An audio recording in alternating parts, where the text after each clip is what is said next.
Excellent. Love to hear it. Well, I have you. Let's give it up for Jordan Wellwood in the back. You're a headliner. One time. Let me hear it. Keep your applause going for our special guest dropping in, Mike Green. As well as your serving staff. Serving you in the dark all night. Doing an excellent job. Shout out each and every one of them. And I'll be your host, Jeff Gobeel. Nice to see you all. That was nice, right, huh? Great start. Jeff Gobeel, he made us clap too much already. Man, I've been feeling good lately. In 2 days, I'm coming up on 3 years of continued sobriety. Thank you very much. I don't know if I should ask this. Is anyone in the program? Anyone in Alcoholics Anonymous? Let's keep it anonymous. We got one me. Oh, you might be a little too far. Where are you at? I'm drinking right now, though. Oh, okay. He's in the program. He's just forced to be there. My man. I get a little secretive about it. I like to tell people I'm in AA. Maybe. Keep a little mystery, right? No, I was sharing recently at a meeting, actually. And if you've never been to AA, it's we sit in a church basement in a circle, and we just share about our problems. The issue with me is I'm a self-sabotager. Like when I'm really happy and things are going good for me, I'll ruin it for myself. So when I share in AA, my shares are happy. It bugs some people. They're like, oh, Jeff loves his wife too hard? What the hell? This guy's an idiot. But no, I was sharing because I was in a good mood. I was like, Rumors contacted me and told me that I could be a host on their stage. And I'm feeling good about it. When this lady next to me goes, excuse me, Rumors? Don't they serve alcohol there? I was like, yeah. You could go places and not drink. It's kind of this whole program. I don't know if you're picking up on it. She's like, yeah, but I'm sorry, does everyone know what you do at Rumors? I was like, I don't even think you know what I do at Rumors. Clearly she's confused me with someone else, so finally she just stands up, she's all indignant. She's like, I am so sorry, everyone. This gentleman to my left, he's a stripper. I was like, what the hell are you talking about? Rumors, sorry. I see the confusion. Rumors Comedy Club. I do stand-up, I'm a comedian. God. The meeting continued, I yielded my time, and the next person shared, and the next person shared. And I had a thought, I was like, hey, doesn't that mean that you think that I could be a stripper? How much experience with strippers do you have? This lady's like, I am so embarrassed. I was like, don't be embarrassed. I am a stripper. Maybe. It all depends if rent's due. I need the cash. We can all use a little extra cash. You guys just gotta start stripping on the side. My landlord loves me. I'm like, what's up? Got the moves? Oh yeah. Like to keep my rent cheap. Rumors is looking great. Has anyone been here recently? This is looking excellent, hey? I'm liking this. I'm feeling this. I like how I look in front of it. Great. I really wanted to enjoy Christmas. I really did, but I never really got over Halloween. My house was a little traumatized on Halloween. See, me and my wife, we wanted to be that house on the block that sells full-size chocolate bars. So we decided, let's just match last year. We got 20 kids, let's get 20. No, let's double it. Let's get 40 full-size candy bars to give away to the kids. In the end, we got 60 full-size chocolate bars and 9 kids. Dude, you can't give away chocolate bars after Halloween. No one wants them. And then you have Thanksgiving, followed by Christmas. Everyone's like, I'm watching my figure. Please, keep those away from me. I found myself going to 7-Eleven and just sneaking O. Henry's back on the shelf.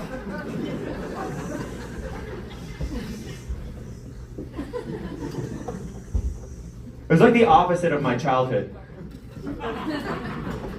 Telling the guy, I'm just making up for karma. The guy's like, hey, you in the black, are you stealing? Buddy, are you stealing? And I was like, I'm not stealing, but I am fucking up your inventory. Your whole count's gonna be way off. I've been also dealing with some issues in community lately. I see some of you guessing. I'll clear it up right now. I'm native. Some people have gone Chilean. Round of applause. This isn't a clap moment? Okay. What's your name, man? Erner? Turner. Oh, Erner's a cooler name. Go by Erner. They call me Stacks. SOD Money Gang. I've been listening to a lot of Soulja Boy lately. I don't even know why. SOD Money Gang. Earn, my man. What the hell was I talking about? Oh yeah, issues with me being native. Yes. There's an issue in the scene right now. It's called pretendians. Are we familiar with pretendians? Non-indigenous people pretending to be Indian, to be indigenous. Like we had the OG, she was publicly outed, the OG, Buffy Sainte-Marie. She was Italian the entire time. There's news that she knew apparently as early as 1979, and when other people found out, she was like, hey, shut up. I'm trying to get these stacks with Earn. Yeah, we should have knew she was Italian. Her spirit name was Mamma Mia. That's so fucking stupid. I'm gonna stop saying that. I feel the opposite of Buffy. There's a white woman who doesn't have a single drop of native blood. She's very famous. She holds a status card and she doesn't use it. You guys know Shania Twain? That don't impress me much. Yeah, she has a status card. And that does impress me a lot. It's like to have the power and not use it. It's very Philosopher's Stone. But the reason I say it messes me up, because I don't know if you guys see me up here, but other native people will look at me and be like, hey, Jeff Gobeil? That's not a native last name. That's French as hell. Who's his mom? This fucking light-skinned pretty boy? He's not native at all. I can prove Jeff Gobeil's not native. He can grow a beard. I've had my own cousins come up to me and be like, it's not stringy at all. I gotta tell people constantly, guys, I am indigenous with my status card, proudly from Manitoba. Housing. I'm a Manitoba housing success story. What can I say? I grew up on welfare. Thank you. Aw. Just my life. You can aw. There'll be a few aw counts going on throughout the night. Anyone else have a Manitoba housing success story? My man. Only one? Really? Maybe you guys don't know what that is. A Manitoba housing success story just means that I lived older than 22.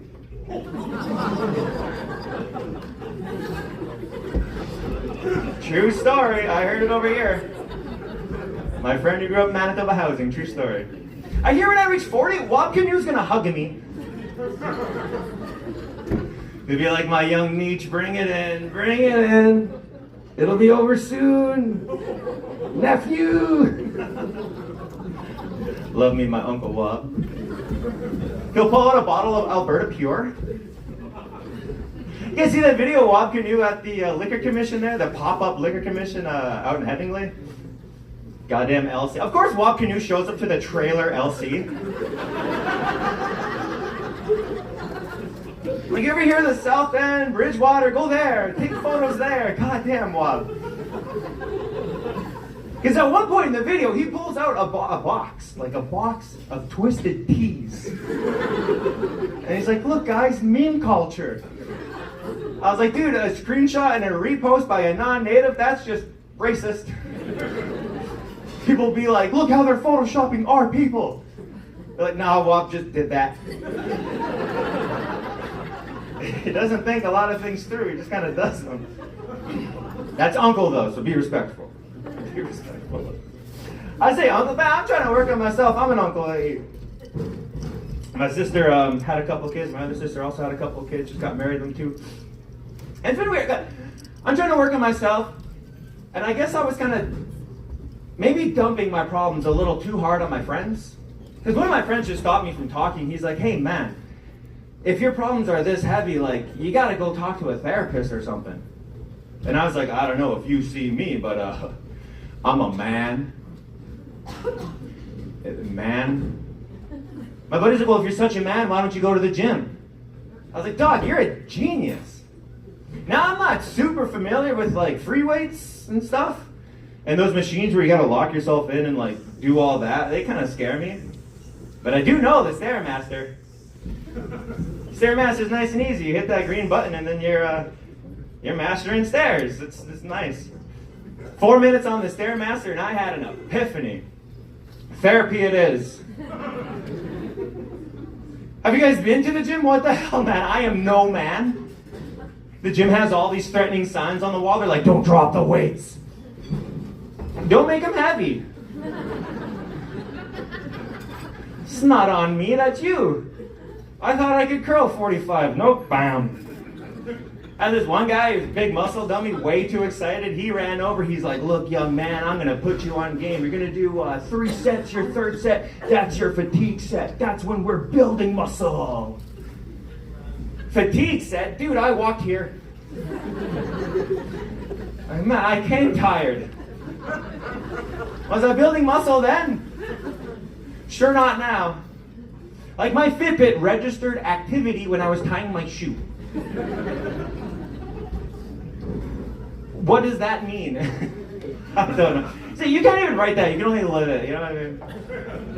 I think it's 'cause, like, sometimes I like to believe that it's my asthma that's like setting off my Fitbit, and it's like, oh, he's working out. Nope, just can't breathe. Especially in the cold snap we had today. Holy word. And then I go outside and there's a hotel burning, so now my area is filled with smoke and I'm getting choked out. Fuck, man. I had it the worst. Out of anyone affected by that fire, Jeff Cobiel had it the worst. My God. No, anytime I need some support or, some extra help, I call on my sponsor from AA. Pull back to curtains a little bit. I am an Alcoholics Anonymous. He was telling me, he's like, Jeff, if you're going through a little bit of a rough patch, you got to do some self-care, man. And I thought I knew what self-care was until I Googled it. And oh, word. I don't know self-care at all, because they're like, you got to do things that increases the quality of life and benefits all 4 quadrants of your being, your physical, mental, spiritual, emotional. I was like, what the fuck? I got to go on a spiritual journey? My sponsor's like, no, there's a thing in the West, just go to a red light treatment. It's new agey, you'll like it, Jeff. I'm like, new agey? As a native guy, I'll judge. This was red light treatment. They set a glass box that I have to step into with my arms up, naked, except my underwear, my Star Wars underwear. And a red light comes and just blinds me head to toe, supposedly healing my skin and my body on a microscopic level. But all it really did was burn out my retinas. For $40, it burned out my retinas. I wanted to yell at the staff. I wasn't even sure if they were there. I wanted to tell them, you guys got red light treatment, but with a few tweaks. If you added some colors and some flashing lights, red light treatment could be native light treatment. We got that in community. That would be excellent. And same thing. Have the glass box, have me stand in it naked except my Chewbacca underwear, and hit me with the red light. And then start flashing blue light and red light and blue light and red light and blue light and red light. It's native light treatment. Y'all put a siren on top. Woo!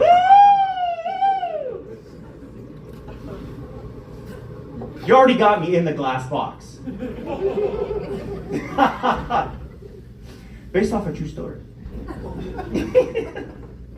I like your guys' reactions to stories of my life. This is amazing. I actually went through with native light treatment. I used to be a white guy. Now I got a Buffy St. Marie through the rest of it. No, I can prove without my status card I'm indigenous. My father was a Shaw man. Yeah, he loved cable. Big cable guy, my dad. I was also learning how to flirt with native girls because I have struck out for years, and then just recently I learned how to flirt with native girls. Native girls don't flirt. A native girl will just assure you, we're not related. That's the big move, man. It puts a big smile on their face. I'm like, what the hell? It just means you can hook up. That's all that is. And I should say, I do like talking about my culture because there's a lot of negativity around it, so I kind of like to normalize the fun side of things. Like, I love growing up native, not to brag. And I tell people it's because I love the Native women. I find Native girls so sexy, especially when they're wearing the traditional garb. Like, you know the traditional garb, right, ma'am? The basketball shorts? Jordans with a hoodie? Oh. Oh. She smells like a cigarette, or as I call it, my mom's perfume. I love it, I love it. You guys are a nutty crowd, I like you guys. We're cooking, you guys are having fun. You guys gonna awe at this next story, or can I tell it? I want to tell you guys what I got for Christmas, but you may awe. For Christmas this year, I got jumped in Osborne Village. Before we get into it, not a single stab wound. Obviously came out fine. In hindsight, it was quite funny. See, we had a Christmas comedy show, and it was me and this other comedian. He's an autistic dude, really tall, really funny, and we had a great show. And I left the venue, and as I walked out, it was a Monday, it was 10 o'clock, and I looked across the street, and there's Kauai Crepe. And I was like, I'm gonna go get me some dessert, because I like life. I got me the crepe that has the ice cream scoop with the whipped topping and chocolate drizzle. And like a dummy, I didn't want to eat it inside Kauai Crepe. It was quite busy, so I walked outside when a gentleman stopped me and goes, "Bro, who eats ice cream in winter?" And I'm holding my ice cream, I'm like, "Me. It's Winnipeg. Like, I should have a Slurpee, right?" Like, I'm like, "It's Winnipeg." And the guy's like, "Hey man, fuck you." Who does that? I was like, what? So there was two of them, so I looked at his buddy, I was like, "Dude, what's your friend's problem?" He's like, "Just keep walking, pussy." It's like, God damn, but I can't boss up right back. I'm holding ice cream. I don't know if you guys have ever had a fresh crepe, but it doesn't hold ice cream so well. I'm trying to yell, I'm like, "You guys are assholes." If I wasn't holding ice cream, I'd take the both of you. I was so excited because I like when you bite the bottom of the crepe and you kind of like soup ice cream into your mouth through a funnel. It's so good. With the Nutella. Anyways, I'm standing, I'm like, "You guys are out of your minds, I'm out of here." So I turn to my left. I go to walk away. I didn't know there was a third friend, a woman who tackled me. Dropped my ice cream immediately. I was like, "Oh!" I was so sad, I'm looking at it. I don't know if you I grew up on welfare, right? And this was $14. I'm like, maybe if I pick it up from this angle. And I look up. The two guys had flanked me, and this lady has me locked in. I'm like, oh my God, I'm about to get jumped in Osborne Village. I feel 17 again. You gotta take your licks, right? But whatever, these guys are like messed up on meth or something, because when they hit me, it was so weak.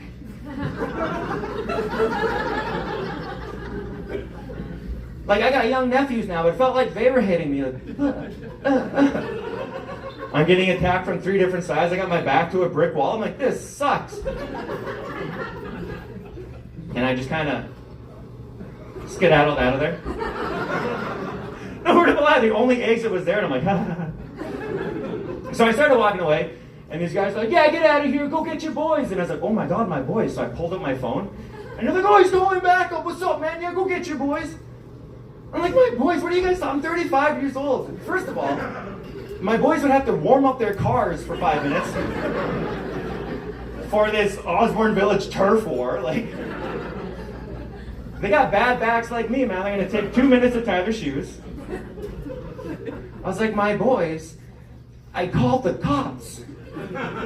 The boys in blue will be here soon. Like, what are you guys talking about?" So one guy had to run over just to verify, like, "Oh, he did call 911. Holy shit." And he takes off, telling the other guys, and the other guys were like, "He snitched.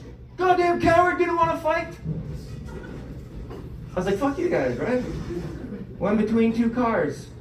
That comedian friend of mine, the autistic guy, he just emerged. 6 foot tall, 260. He's a big dude. He's actually the current title holder of the Rumors contest we do yearly. He walks out, he starts yelling at them too. I forgot I was on the phone with the police, I fully dialed. They're listening to this whole interaction. Put the phone in my ear, they're like, 112 Osborne, we got a car on the way, were you assaulted? And I was like, I'm so embarrassed I even called. There was nothing. They're like, we have a car on the way, were you assaulted? And I was like, God, yes. Can we get a description? I was like, 3 white people. I don't think it was a hate crime.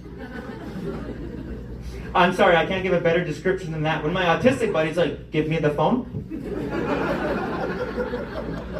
Dude, he got the phone. He's like, the woman was 5'11" and a half inches with a blue shirt on and a white over with a pair of jeans and red shoes. Hair was in a bun, and one of her eyes was a little too close to the middle. Dispatch was like, oh, Susan? We know Susan. I'm just saying, if you guys ever get jumped in Osborne Village, have an autistic friend nearby. What do you guys think? You ready to get the show started? Oh, a little more energy than that. Can we get the show started? All right, this first guest dropping in. He is an absolute amazing comedian. He produces shows all over Winnipeg. Please join me in welcoming to the stage, Mike Green.